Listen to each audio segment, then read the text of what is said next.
لا زالت الأشكال الاحتجاجية تتوالى بمناطق عديدة من الريف منذ مقتل شهيد الحكرة محسن فكري، لتصل إلى المطالبة برفع العسكرة عن هذه المناطق عبر حملة واسعة على مواقع التواصل الاجتماعي ستتوج بشكل احتجاجي على مستوى الشوارع المنازل اليوم الجمعة 13 يناير بالحسيمة. ومن المقرر أن يقاوم المحتجون الريفيون بارتداء ملابس تحيل على الاحتفاء بالسنة الأمازيغية الجديدة مع رفع يافطات بكل اللغات مكتوب عليها لا للعسكرة، دون الخروج في مسيرة أو وقفة احتجاجية حفاظا على السلمية. وقال أحد النشطاء: لقد قررنا قبل مدة النزول للشارع وتنفيذ أشكالنا النضالية في هذا اليوم الذي يصادف رأس السنة الأمازيغية، لكن بعد التدخل الأمني الأخير وقمع تظاهراتنا السلمية قررنا تجنب الاصطدام وتنفيذ أشكال نضالية بطرق تحقق المعنى المطلوب وتجنبنا الضرر،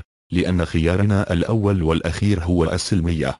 ريفيون يلهبون المواقع الاجتماعية بحملة لا للعسكرة ويستعدون لشكل احتجاج غير مسبوق، ولأن الحسيمة الآن تشهد إنزالا عسكريا وأمنيا رهيبا اتفق النشطاء على الاحتجاج عبر كتاب جملة لا للعسكرة بكل الطرق الممكنة ورفعها كتحدي لهذا الحصار العسكري. وإذا لم تستجب السلطات لهذه المطالب وهذا الشكل الاحتجاجي الفريد، فإن النشطاء عازمون على الاستمرار في إحراجها بكل الوسائل الحضارية الممكنة.